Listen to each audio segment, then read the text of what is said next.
माझ्या महाराष्ट्रातील बांधवांनो, भगिनींनो आणि मातांनो, नमस्कार. जय महाराष्ट्र. थोडेसे आपण सुद्धा रिलॅक्स दिसताय आणि साहजिकच आहे, मी देखील थोडासा किंचित तणावमुक्त आहे.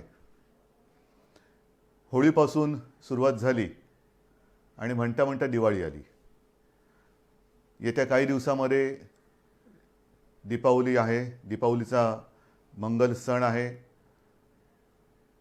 अंधार छेदून प्रकाश, आणि प्रकाश म्हणजे प्रगती, समृद्धी ही आपल्या सर्वांच्या आयुष्यामध्ये येवो.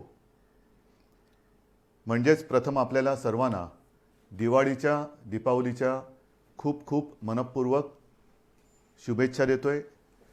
ही दिवाळी आपल्याला सर्वांना सुखाची, समृद्धीची, मनशांतीची आणि आनंदाची जावो अशी मनापासून प्रार्थना करतोय. साहजिकच आहे, आपण हे सर्व सण, होळीपासून जी म्हटलं मी सुरुवात झाली, अत्यंत साधेपणाने आणि संयमाने साजरे केले म्हणायचे का पार पाडले म्हणायचे, थोडासा फरक आहे. पण महत्त्वाचा मुद्दा म्हणजे या सर्व 6-8-9 महिन्यामध्ये आपण सर्वांनी जे काही सहकार्य केलं त्याला तोड नाही. आणि हे सहकार्य केलं म्हणून आणि म्हणूनच आज सुरुवातीला मी जे बोललो की आपण दोघंही थोडेसे तणावमुक्त आहोत. आज तणावमुक्त जरी असलो तरी साहजिकच आहे, माझ्या मनामध्ये पुढची जी एक शक्यता आहे दुसऱ्या लाटेची, ती येऊ नये म्हणून देखील एक चिंता आहे, प्रार्थना आहे. आणि त्याच्यासाठी सुद्धा आपल्या सर्वांचं सहकार्य मला अपेक्षित आहे. प्रथम मी दिवाळीबद्दल बोलतो. आत्तापर्यंतचे सगळे सण होते, मग ते गणपती उत्सव असतील, नवरात्री उत्सव आहे, होताच, अगदी दहीहंडी होती, ईद, सगळेच आपल्या पारसी बांधवांचे सुद्धा सण होते, जैन बांधवांचे सण होते, ईद होती, सगळे होते.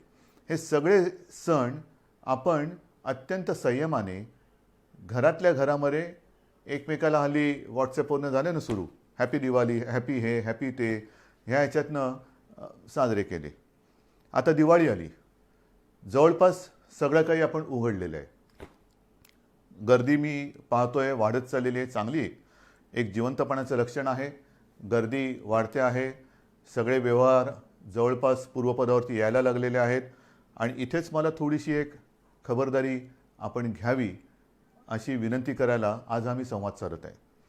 आपण बघता आहात की गेले काही दिवस महाराष्ट्रामध्ये आणि विशेषतः मुंबई आसपासच्या सर्व परिसरामध्ये, अगदी पुण्यामध्ये सुद्धा हा कोरोना जो काही वाढत होता, अनेक जण आपल्यावरती टीका करत होते, काही जण म्हणत होते की यांच्या कंट्रोलच्या बाहेर चाललेलं आहे.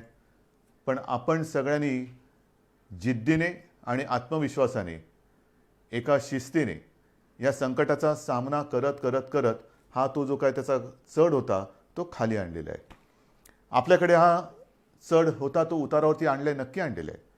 पण देशात इतरत्र, म्हणजे मी विशेषतः दिल्लीत म्हणेन, जिथे आज आपल्याकडे हजारातला आकडा शेकड्यात आलेला आहे मुंबईतला, आणि राज्यातला आकडासुद्धा नियंत्रणात आलेला आहे, तर तिथे दिल्लीत आपण पाहतात आकडा वाढता वाढता वाढी होत चाललेला आहे. कशामुळे होतं आहे, का झालं, इतर ठिकाणी आकडा वाढतो आहे, पाश्चिमात्य देशात आकडा वाढतो आहे. याचं कारण एक तर दिल्लीमध्ये असं म्हणतात, मी काही दिल्लीत जाऊन बघितलेलं नाही, पण प्रदूषण वाढलेलं आहे.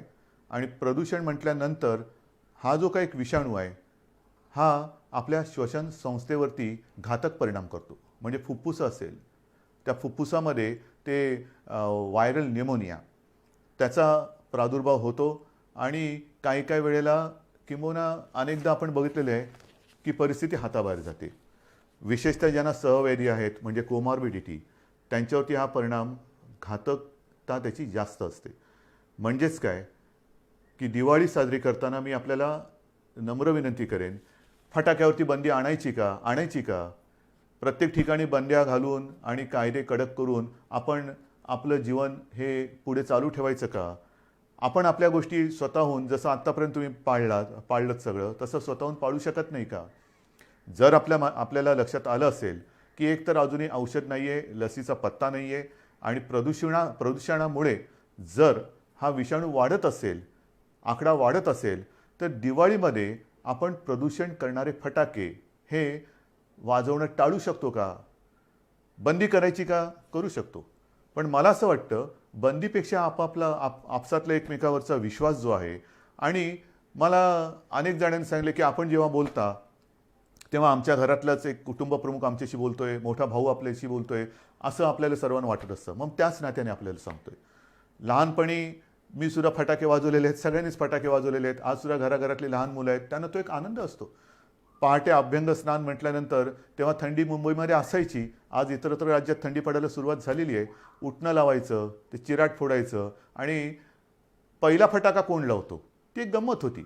पण म्हणता म्हणता ही वस्ती एवढी वाढली आणि त्याच्यानंतर हे एवढं आता धूर आणि प्रदूषण वाढायला लागलेलं आहे की आत्तापर्यंत जे काय आपण साधलेलं आहे, आत्तापर्यंत जे काय आपण कमावलेलं आहे, ते 4 दिवसातल्या धुरामध्ये वाहून जाता कामा नये. म्हणून मी आपल्याला विनंती करतोय, एक तर सार्वजनिक ठिकाणी फटाके वाजवायचे नाहीतच, कारण आपल्याला समाजाची काळजी घ्यायची आहे. अनेक जण ह्या वेळेला फिरायला बाहेर पडतात, सगळीकडे रोषणाई जरूर करा. दीपावली म्हटल्यानंतर दीप तर उजळले पाहिजेतच.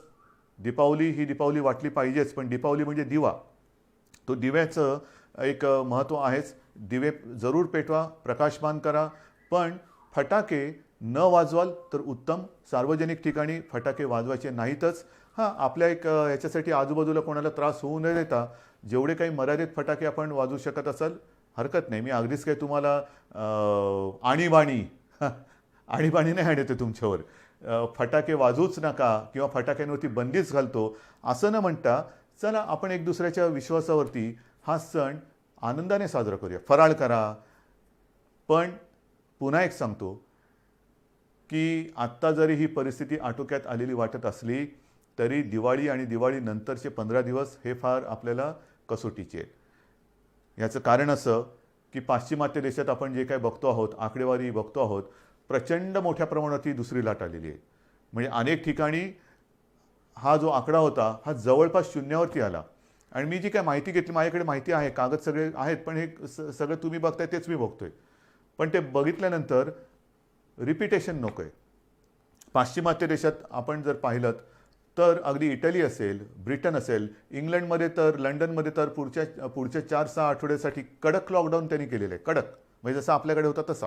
इतरत्र सुद्धा स्पेनमध्ये असेल, नेदरलँडमध्ये तर मी असं ऐकलं की घरातल्या घरात कुटुंबियांना सुद्धा त्यांनी मास्क घालण्याची एक जबरदस्ती केलेली आहे. हे आहे, होतंय. याचं कारण का की थोडीशी बेफिकिरी. आता संपलं सगळं. गेले 1-2 महिने काहीच झालेलं नाही आहे, झालं सगळं. तसं नाही आहे. तिकडे थंडीचा सीझन सुरू होतोय, त्याच्यात हा आता विषाणू परत वाढीला लागलेला आहे आणि त्या लाटेच्या आकडेवारीकडे जर का आपण बघितलं तर मी म्हणेन ही लाट नाही, ही सुनामी आहे. कारण पहिल्या प्रथम जेव्हा तिथे लाट आली होती आणि अगदी पीक ज्याला म्हणतात त्या पीक नंतर खाली गेला तो करोना, आणि आता जो आला आहे तो दुपटी-तिपटीपेक्षा जास्त संख्येने आलेला आहे. आपल्याकडे होणार नाही, होऊ द्यायचं नाही.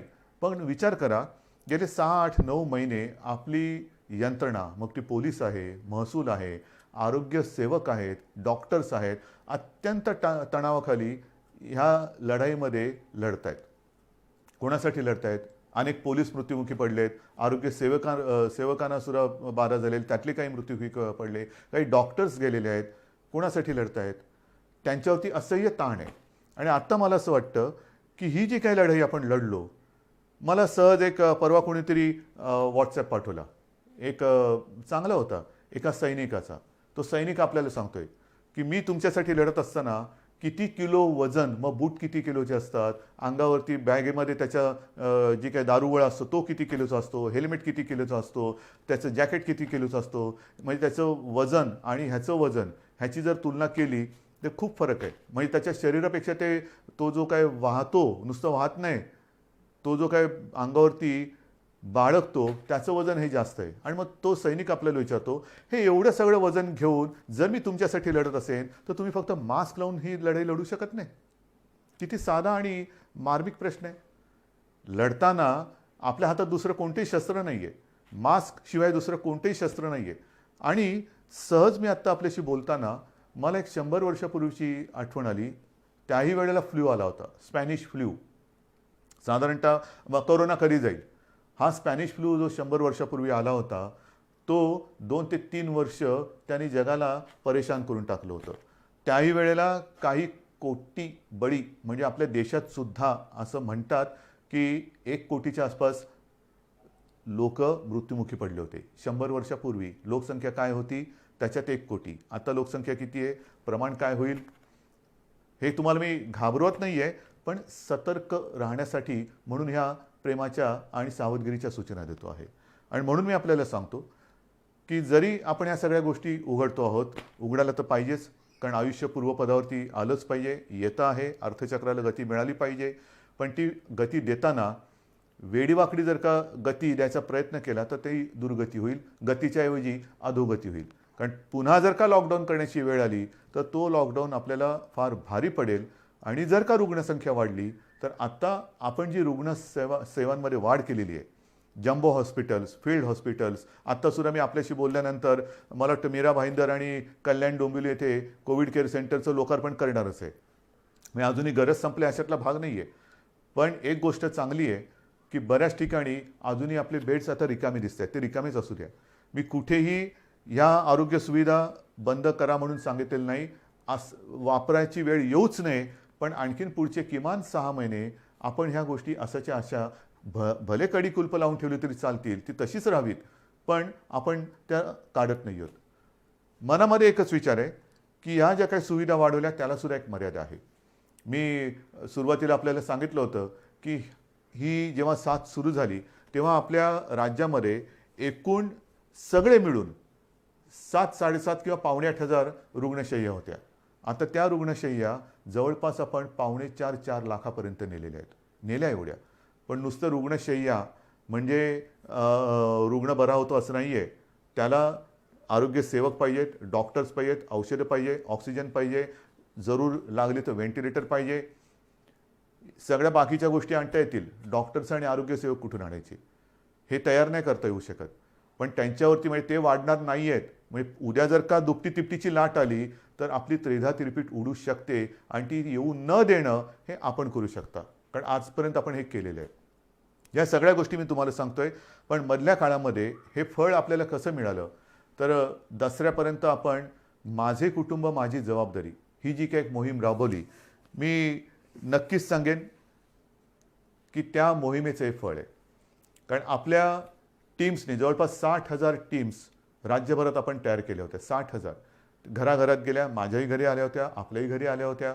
जवळपास सगळी घरं आपण त्याच्यामध्ये संपर्क केला आहे. आणि त्याच्यात तुम्हाला सहज मी एक आकडेवारी सांगतो की या जवळपास 59,000 काही टीम होत्या, म्हणजे 60,000.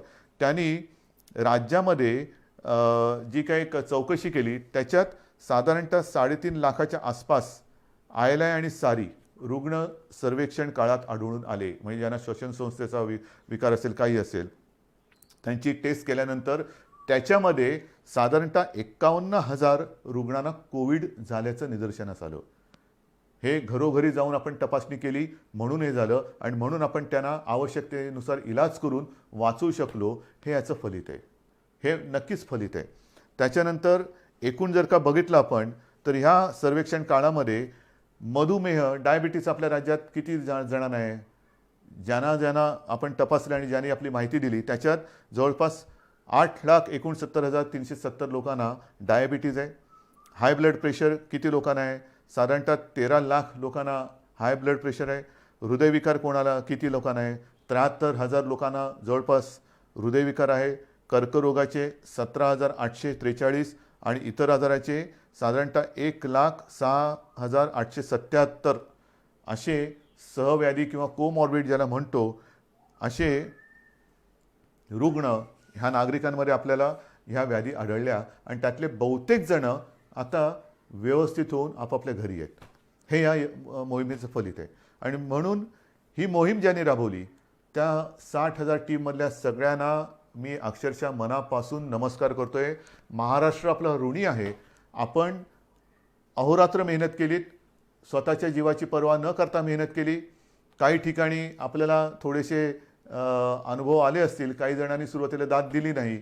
मग त्यांना जेव्हा कळलं की आपल्या भल्यासाठी आहे, मग त्यांनी दरवाजा उघडला आणि आता त्यांना त्यांचा विश्वास आल्यानंतर पुढे या सगळ्या गोष्टी केल्यात. परंतु मी यंत्रणेला सांगितलेलं आहे की हा जो रेकॉर्ड आहे, हा रेकॉर्ड म्हणजे आपल्या राज्याचा आरोग्याचा नकाशा आहे, हेल्थ मॅप. साधारणतः कोणत्या कोणत्या विभागामध्ये काय काय स्वरूपाचे आजार आहेत, किती जणांना आजार आहेत, ह्या सर्वांना शक्य तेवढं संपर्कात ठेवा. एक थोड्या थोड्या कालावधीनंतर त्यांना किमान एक फोन करून तब्येतीची विचारपूस करा. आणि ही विचारपूस केल्यानंतर आपल्याला लक्षात येईल की आपण जी मोहीम राबवतो आहोत त्याचा उपयोग आपल्याला नुसतं निरोगी महाराष्ट्र, सुदृढ महाराष्ट्र वाचून होत नाही. महाराष्ट्र त्याच्यासाठी मेहनत करावी लागते. तर ही मेहनत, ह्या मेहनतीचं एक फळ आहे. म्हणून मी या सगळ्यांना धन्यवाद देतोय. आणि त्यांना आणखीन सांगितलेलं आहे की जरा थोडे दिवस थोडी विश्रांती घ्या. पण आता पुढचा टप्पा आहे हा तुम्ही करायचा आहे. ह्याचं कारण असं की जे मी बघतो आहे की मुंबईमध्ये सुद्धा आणि बाहेर सुद्धा मास्क न घालणारी जास्त दिसायला लागलेले आहेत. हे नाही चालणार, अजिबात नाही चालणार. बाकीच्या सगळ्या गोष्टी आपण हळूहळू ओपन करतो आहोत, उघड करतो आहोत. पण मास्क घातला नाही तर त्याला दंड हा केला जाणारच, करावाच लागेल. कारण साधारणतः जे प्रमाण लक्षात येतं आहे, हे आकडेवारी माझी नाही आहे, मी डॉक्टरांशी बोलून हे सगळं करून तुम्हाला सांगतोय की साधारणतः एक कोरोना पॉझिटिव्ह नागरिक जर मास्क न घालता जनतेत फिरला तर एका ह्याच्यात तो जवळपास जेवढा फिरेल, गर्दीमध्ये फिरला तर किमान 400 जणांना तो संक्रमित करू शकतो. म्हणजे एक 400 ना करतो, म्हणजे 400 पुढे किती ना करतील. म्हणजेच काय की समाजासाठी आपल्याला ह्या गोष्टीची खबरदारी घ्यावीच लागेल. कोणत्याही परिस्थितीत आपल्या हातामध्ये लस नाही, औषध नाही. स्पॅनिश फ्लूच्या वेळेला सुद्धा हीच त्रिसूत्री होती: मास्क लावा, अंतर ठेवा आणि हात धुत राहा. गर्दी वाढते, गर्दी टाळणं गरजेचं आहे. काय काय उघडणार, आज उद्धव ठाकरे काय बोलणार, कोणती घोषणा करणार, काय घोषणा करू. घोषणा करायला ही काही राजकीय सभा नाही आहे, पण घोषणा करायची असेल तर मी हेच सांगतोय की या कठीण काळात सुद्धा आपण खूप गोष्टी उघडलेल्या आहेत. दिवाळीनंतर सुद्धा आपण शाळा साधारणतः आता 9वी, 10वी, 11वी, 12वी ह्या वर्गांमध्ये आपण ते पहिले सुरू करतो आहोत. त्याच्यात सुद्धा पूर्ण खबरदारी घेण्याच्या सूचना सर्वांनी दिलेल्या आहेत. शिक्षकांची टेस्ट होणं गरजेचं आहे, मुलांची सुद्धा गरजेनुसार चाचणी होणं गरजेचं आहे. आणि त्या पलीकडे जाऊन मंदिरं कधी उघडणार ना, मंदिरं उघडणार आहे, प्रार्थनास्थळं पण उघडणार आहे. पण मला असं वाटतं साधारणतः पुढच्या आठवड्यात दिवाळी आलेली आहे. दिवाळीनंतर आपण एक नियमावली करू. नियमावली काय आहे तर हीच नियमावली आहे: गर्दी टाळा. कारण मंदिरांमध्ये आपल्या घरातले ज्येष्ठ, आपले आई वडील असतील, आजी आजोबा असतील, हे जात येत असतात. आपण त्यांनाच तर जपत आलेलो आहोत. आज पण असंच सांगतोय की शक्यतोवर कोणीच अनावश्यक कोणी घराबाहेर पडू नये, हे तर आपण बोलतोच आहोत. परंतु ज्येष्ठ नागरिकांनी घराबाहेर पडू नये अशीच एक आपली साधारणतः आज देखील सूचना आहे. मग बागेत फिरलात, अंतर ठेवून राहिलं पाहिजे. मंदिरामध्ये काय होतं, अगदी सगळ्यांच्याच प्रार्थनास्थळात, मंदिर असतील, मशीद असतील, चर्च असतील, चर्चमध्ये सुद्धा प्रेयर असते, मशिदीमध्ये नमाज असतो आणि मंदिरामध्ये आपल्या आरती असते. अगदी आपण खेटून तल्लीन होऊन आरत्या करत असतो. पण त्या तल्लीनतेचा परिणाम हा नंतर आपल्याला भोगायला लागता कामा नये. कारण आपल्या घरातले माता पिता, आजी आजोबा हे तिकडे गेल्यानंतर समजा कोण तिकडे कोरोना संक्रमित आला आणि मंदिरामध्ये मास्क नसेल, घातलेलं नसेल, चपला बाहेर काढल्याच पाहिजेत, पण मास्क मंदिरात सुद्धा घातलाच पाहिजे, मास्क घातला पाहिजे. पण हे जेव्हा आपण मंदिरं सुरू करू त्यावेळेला ह्या नियमावली व्यवस्थित देऊ. पण त्यांच्या एक काळजीपोटी थोडासा आपण मुद्दामून मी थोडा उशीर करतोय. टीका माझ्यावरती होते, करू द्यात. मी सुरुवातीलाच सांगितलेलं आहे, तुमच्या हितासाठी, महाराष्ट्राच्या हितासाठी जर मला वाईटपणा घेण्याची आवश्यकता असेल आणि जर कोणी मला वाईट म्हणत असेल तर तो वाईटपणा तुमच्या हितासाठी मी घ्यायला कधीही तयार आहे. वाईट म्हणणारे 4 दिवस वाईट मला टीका करतील, पण उद्या जर काही गंडांतर आलं तर त्याची जबाबदारी स्वीकारायला हे कोणी येणार नाहीत पुढे. मग तुमचं तुम्ही बघा, आम्ही बोललोच होतो. पण म्हणून आपण थोडंसं सावधपणाने एक एक पावलं पुढे टाकतो आहोत. तर ही मंदिराबाबतची परिस्थिती आहे. शाळांचं मी तुम्हाला सांगितलेलं आहे. महत्त्वाचं म्हणजे काय की गेले 6-8 महिने सगळं बंद असताना आपण महाराष्ट्रामध्ये ज्या काही गोष्टी केलेल्या आहेत, शिवभोजन आपण सातत्याने त्याची व्याप्ती वाढवत चाललेलो आहोत. 5 रुपयामध्ये गोरगरिबांना जेवण, गेल्या वेळेला मी बोललो तेव्हा 2 कोटीच्या आसपास थाळ्यांचा वाटप झाला होता. आज त्याच्यात आणखीन वाढ झालेली आहे. किती गोष्टी सांगायच्या. विशेष म्हणजे मधल्या काळामध्ये महाराष्ट्र द्वेष्ट्यांनी, मी शब्द मुद्दामून वापरतो आहे की या संकटाच्या काळात, जगभर संकट असताना, देशात संकट असताना, राज्यात संकट असताना आणि आपण सगळे कोरोनाच्या संकटाची सामना करत असताना महाराष्ट्र द्वेष्ट्यांनी महाराष्ट्र बदनामीचं जे कारस्थान केलं होतं, महाराष्ट्राची कायदा सुव्यवस्था कोलमडून पडलेली आहे, इकडे सगळं अंमली पदार्थाच्या शेत्या होत्या आहेत, हे मी मागे सुद्धा दसऱ्याच्या भाषणात बोललो. पण ते कारस्थान तोडून मोडून काढून जूनमध्ये आपण 17,000 कोटींचे सामंजस्य करार केले. मला त्याच्याबद्दल अभिमान आहे. काही विदेशी कंपन्या त्याच्यामध्ये आल्या. नुसते सामंजस्य करार म्हणजे कागदावरती करून, पावसाळा होता म्हणून कागदी होड्या करून सोडल्या नाहीत पाण्यामध्ये. तर त्याच्यापैकी अनेक जणांना जागासुद्धा दिल्या गेलेल्या आहेत आणि काही जणांना येत्या काही दिवसात जागा दिल्या जातील आणि प्रत्यक्ष कामसुद्धा तिथे सुरू होईल. ही गुंतवणूक आलेली आहे. गेल्या आठवड्यामध्ये त्याचं पुढचं पाऊल टाकलं आहे. 35,000 कोटीचे सामंजस्य करार केलेले आहेत. अनेक वेगवेगळ्या क्षेत्रातील देशी विदेशी कंपन्या महाराष्ट्रामध्ये येत आहेत, ज्याचा आपल्याला अभिमान आहे. हे सगळं तुमचं कर्तृत्व आहे. आपण एक महाराष्ट्राची प्रतिमा ही निर्माण केलेली आहे. त्या प्रतिमेचं हे फलित आहे. म्हणजेच लॉकडाऊन म्हटल्यानंतर सगळे कडी-कुलपं लावून घरी नाही बसलो. घरी तर बसलो आहे. माझ्यावरती टीका केली जाते, पण घरात बसून सुद्धा मी हे काम केलेलं आहे. हजारो कोटींचे सामंजस्य करार हे महाराष्ट्रामध्ये केलेले आहेत. गुंतवणूक येते आहे, उद्योगधंदे सुरू होत आहेत, रोजगार निर्माण होतो आहे, मोठ्या प्रमाणावरती अर्थचक्राला आणि अर्थव्यवस्थेला चालना मिळते आहे. हे फार मोठं काम आहे. आणि आता 2 दिवसापूर्वी मुंबईमध्ये मेट्रोचं काम, आता मेट्रो म्हटल्यानंतर तुम्हाला माहिती आहे, कारशेड, आरेची कारशेड कांजूरला नेली, त्याच्यावरनं टीका, त्याच्यावरती सगळी उत्तरं आपल्याकडे आहेत. व कोणीतरी म्हणालं की ही सॉल्टपॅनची म्हणजे मिठागराची जमीन आहे. हे सगळे जे टीका करतायत त्यांना समर्पक उत्तरं देऊ. पण मिठागराची जमीन आहे म्हणणाऱ्याने एक कळत नाही आहे की तुम्ही आमच्या मुंबईकरांच्या प्रोजेक्टमध्ये मिठाचा खडा टाकतात. हा मिठाचा खडा हा त्याचा काय इलाज करायचा तो आहे, पण आम्हीसुद्धा डोळे बंद करून काही कामं करत नाही आहोत. जे मुंबईकरांच्या आणि माझ्या राज्याच्या हिताचं असेल ते टीकेची पर्वा न करता आपण करणार म्हणजे करणारच, कोणत्याही परिस्थितीत करणार आहोत. आणि जसं मी म्हटलं की मुंबईमध्ये सुद्धा आणि इतरत्र महाराष्ट्रामध्ये सुद्धा इन्फेक्शनसाठी हॉस्पिटल ते सुद्धा करणार आहोत आपण. जागा अजून कुठे बघितलेली नाही आहे, पण शोध चालू आहे. कारण हे एक पहिलं संकट आवरू दे आपल्याला. ते सावरल्यानंतर आपण या गोष्टीकडे सुद्धा लक्ष देणार आहोत. माझे कुटुंब माझी जबाबदारीची फलश्रुती आपल्याला मी सांगितली. त्याच्यावरती नंतर मी कदाचित पुन्हा थोडंसं बोलेन. पण आता जवळपास आपण सगळ्याच गोष्टी उघडायला परवानगी दिलेली आहे. सिनेमागृह, त्याच्यानंतर आपली नाट्यगृह ही सुद्धा काही टक्क्यामध्ये उपस्थिती ठेवून, कारण हळूहळू आपल्याला जायचं आहे, ही उघडायला परवानगी दिलेली आहे. जिम, व्यायामशाळा त्या सुरुवात करायला दिलेली आहेत. रेस्टॉरंट सुरू झालेली आहेत. ग्रंथालय, वाचनालय सुरू झालेली आहेत. मुंबईतील सर्व महिलांना लोकल प्रवासाची मुभा दिलेली आहे. आमच्यासाठी लोकल्स कधी सुरू होणार, केंद्राबरोबर बोलणं सुरू आहे. त्याच्यातसुद्धा आपण मागणी करतो आहोत. त्यांच्याकडनं जसजशी परवानगी येते तसतशी आपण लोकल सुरू करतो आहोत.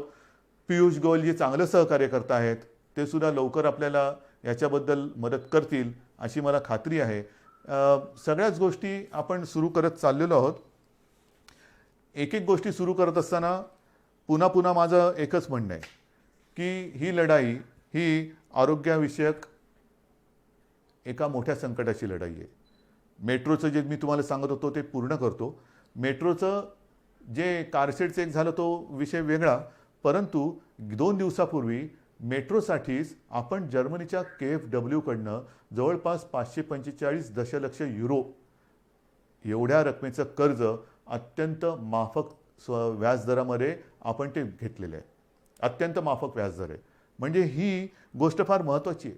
आणि त्या कार्यक्रमामध्ये विशेषतः तिथले ते जे जर्मन अधिकारी त्या संबंधित संस्थेचे आणि इथले आपले कॉन्सिल जनरल वगैरे होते, ते आपल्या मुंबई आणि महाराष्ट्राबद्दल जे बोलले ते फार महत्त्वाचं आहे.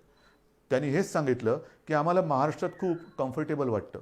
महाराष्ट्र आणि आपला देश यांच्याबद्दल त्यांना एक आस्था आहे, पण महाराष्ट्राच्या विकासासाठी ते आपल्या सोबत आहेत हे सुद्धा नाही म्हटलं तरी तुमच्या सगळ्या मेहनतीचं हे फळ आहे. शेवटी राज्य म्हणजे काय? राज्य म्हणजे केवळ राज्य सरकार नाही, राज्य सरकार तर असतंच, पण राज्य सरकारबरोबर राज्यातली जनता, एक आपल्याला संस्कृती आहेत, आपल्यावरती संस्कार आहेत आणि इथे टाकलेला पैसा हा उधळला जाणार नाही, तो वाया जाणार नाही, लोकांच्या उपयोगासाठी, जनतेच्या हितासाठी तो वापरला जातो आहे, तसं हे सरकार आहे. हे जे काही एक आपलं विश्वासाचं नातं आज आपण जगात निर्माण केलेलं आहे, हे त्याचं हे फलित आहे. म्हणून मला असं वाटतं की अनेक गोष्टी आपण सुरू केलेल्या आहेत, उद्योगधंदे येत आहेत, गुंतवणूक येते आहे. पावसाळा संपलेला आहे, पण पावसाळा संपल्यानंतर साधारणतः पावसाची जी सुरुवात झाली तीच एका तणावाने झाली आणि तो तणाव होता रायगड आणि आपल्या कोकण किनारपट्टीवरती प्रचंड ताकदीने धडकलेलं निसर्ग चक्रीवादळ. साधारणतः जूनपासून पावसाळा संपेपर्यंत कुठे ना कुठेतरी अतिवृष्टी, पूर, वादळं ह्या सगळ्या गोष्टी ह्या येत होत्या. मुंबईला सुद्धा त्यांनी सोडलं नाही पावसाने, पूर्व विदर्भाला नाही सोडलं. काही ठिकाणी पूर नाही आला, पण सतत पाऊस थांबतच नाही आणि त्याचा दुष्परिणाम हा शेवटचा जो अतिवृष्टीचा पाऊस होऊन गेला, मी स्वतः जाऊन बघितलेलं आहे. जमिनी खरडून गेलेल्या आहे. खरडून जाणं म्हणजे काय तर सोन्यासारखं उभं असलेलं पीक हे तर कुठच्या कुठे सडून कुजून जातच, पण जमिनीचे थर जाऊन तिकडे जणू काय वाळवंट आहे की काय असं चित्र माझ्यासमोर होतं. कुठे पुलाच्या वरनं 7-8 फुटावरनं पाणी गेलेले आहेत, झाडं उन्मळून पडलेले आहेत, विजेचे खांब उन्मळून पडलेले आहेत, विजेच्या तारा तुटलेल्या आहेत. हे सगळं गेले 4 महिने आपण भोगलेलं आहे. आणि म्हणून जून ते ऑक्टोबर म्हणजे हा पाऊस संपेपर्यंत एकूण जर का बघितलं तर जवळपास महाराष्ट्रातली 41 लाख हेक्टर जमीन ह्या पूर आणि अतिवृष्टीमुळे बाधित झालेली आहे. संपूर्ण शेतकऱ्याची वाताहत झालेली आहे. कोणाची घरदारं वाहून गेलेली आहेत, कोणाची गुरं वाहून गेलेली आहेत, कोणाच्या घरातली माणसं बुडून गेलेली आहेत. काय करू शकतो आपण? काय करू शकतो? जास्तीत जास्त प्रयत्न हाच करायचा, प्राथमिकता प्राणहानी होऊ नये. कारण बाकी सगळ्या गोष्टी पुन्हा उभ्या करायला येऊ शकतात, पण प्राणहानी, मग घरातला माणूस गेला तर काय करायचं? तर त्याच्यामध्ये सुद्धा आपण जवळपास 10,000 कोटी निधी, एकतर तुम्हाला माहिती आहे मी गेल्या वेळेला भाषणांमध्ये बोललो होतो, 38,000 कोटी आपले GSTचे आणि डिव्होल्युशनचे बाकी आहेत, त्यातले आता 5-7 हजार कोटी आलेत म्हणतात, परंतु दर महिन्याला त्याच्यामध्ये वाढ होत चाललेली आहे. म्हणजे होतं काय की ज्या पालिका मग कलेक्टर असतील, तिकडे काय झालं का राज्य सरकारकडे मागणी करणार, राज्य सरकार केंद्राकडे हात पसरणार, केंद्र सरकार हात वर करणार, काय करणार? तर ह्या सगळ्या परिस्थितीचा सामना करत करत आपण पुढे जातो आहोत. 10,000 कोटीची एक तरतूद आपण ह्या अतिवृष्टी, पूरग्रस्त आणि एकूण जे काय शेतकऱ्यांची नुकसान भरपाई च्या माध्यमातून त्यांना जी रक्कम मिळण्याची आवश्यकता आहे त्याच्यासाठी केलेली आहे. मग त्याच्यामध्ये जमीन आल्या, पर हेक्टरी किती द्यायचे, शेती असेल तर किती, फळबागांना किती, जास्तीत जास्त आजपर्यंत कधी न झालेलं असेल एवढी मदत आपण करण्याचा प्रयत्न करतो आहोत. हे केवळ तुमच्या आशीर्वादाने आणि देवाच्या दयेने आपण करू शकतोय, निभावून नेतोय, हळूहळू पूर्वपदावरती येण्याचा प्रयत्न करतो आहोत. पण मला असं वाटतं की शेतकरी असेल आणि माझ्या महाराष्ट्रातले सगळे नागरिक असतील, खूप समजदार आहात तुम्ही. तुम्हाला सगळ्यांना हे संकट काय आहे ते कळलेलं आहे. कुठेही अनेकांनी तुम्हाला डिवचलं, चिडवलं तरीसुद्धा त्यांच्या त्या सगळ्या डावपेचाला बळी न पडता तुम्ही नाही, माझं सरकार आहे, आपलं सरकार आहे, माझं सरकार अडचणीत आहे, माझ्यासाठी ते नक्की काहीतरी केल्याशिवाय राहणार नाही, करताय. हे जे तुमचं प्रेम आहे ना, हे मला नाही वाटत जगाच्या पाठीवर दुसरीकडे कुठे मिळत असेल. आणि म्हणून मला असं वाटतं की ही सगळी मदत आपण करतो आहोत. मग ती करत असताना आपण मग कापूस खरेदी असेल, उडीद, मूग, तूर, सोयाबीन ही सगळी पिकं आता एक करत येत आहेत. कापसाची खरेदी सुरू केलेली ह्या महिना अखेरपर्यंत बरीचशी केंद्र सुरू होतील. जी पिकं येत आहेत त्यांची खरेदी सुरू करण्याचे आदेश दिले गेलेले आहेत. खरेदी केंद्र सुरू होत आहेत. काही ठिकाणी अजूनही हळूहळू होत आहेत, पण या महिनाभरामध्ये जिथे जिथे ज्या ज्या पिकासाठी आवश्यकता असेल ती सगळी खरेदी केंद्र सुरू करण्याचे आदेश मंत्रिमंडळाने दिलेले आहेत. लवकरात लवकर ही खरेदी जर कुठे सुरू झालेली नसेल तर ती सुद्धा सुरू होईल. सगळ्या गोष्टी आपण करतो. चहूबाजूनी संकट जरी येत असली तरी संकटाचा सामना करून आपण त्यांना पुरून उरतो आहोत, हे फार महत्त्वाचं आहे. शिवभोजनबद्दल सुद्धा मी बोललेलो आहे. आणखीन एक दोन गोष्टी केलेल्या आहेत. काल परवाकडे फोर्स 1 जो आपला एक महत्त्वाचा फोर्स आहे, अतिरेक्यांचा सामना करणारा, एकदा 26 नोव्हेंबरला त्याची गरज वाटली त्याच्यानंतर तो केला गेला. त्यांच्यासाठी सुद्धा आपण जे त्यांना आवश्यक आहे ते करतो आहे.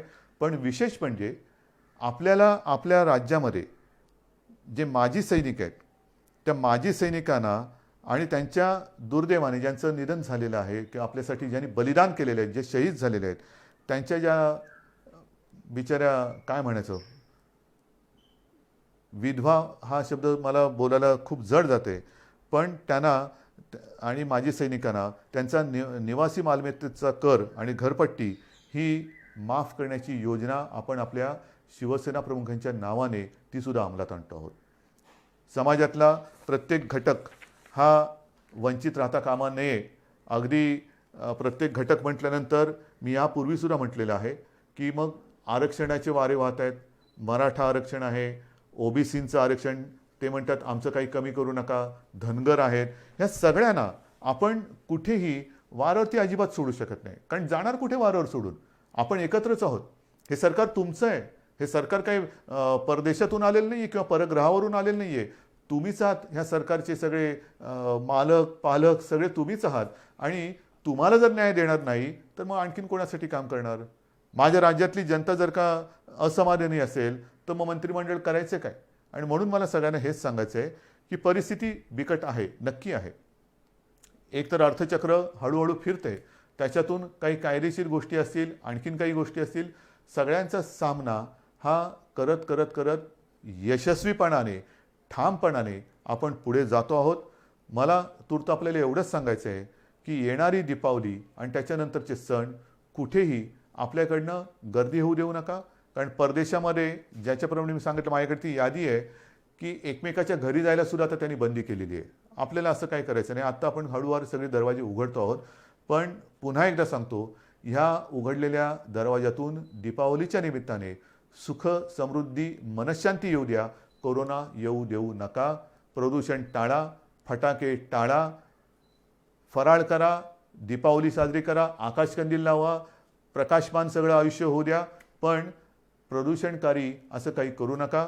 मला खात्री आहे आजपर्यंत आपण माझं एका आपुलकीने प्रेमाने ऐकत आलेलं आहात, त्याच्याप्रमाणे वागत आलेला आहात. आणि तसे तुम्ही जर का वागले नसता तर आजचे हे कोरोनाचे आकडे हे पुरेसे बोलके आहेत. ते आकडे आपण तिथपर्यंत येऊ शकलो नसतो. हे आकडे आपल्याला आता शून्यावरती आणायचे आहेत आणि आपण ते आणू शकतो. आपण हे करून दाखवले ज्याला म्हणतो ना, तसं हे तुम्ही करून दाखवलेले आहात. आता ह्याच्यात अजिबात वाढ होऊ द्यायची नाही. सर्वांनी आनंदात राहा, निरोगी राहा, मास्क लावा, हात धुत राहा आणि एकमेकापासून अंतर ठेवा. जय हिंद, जय महाराष्ट्र.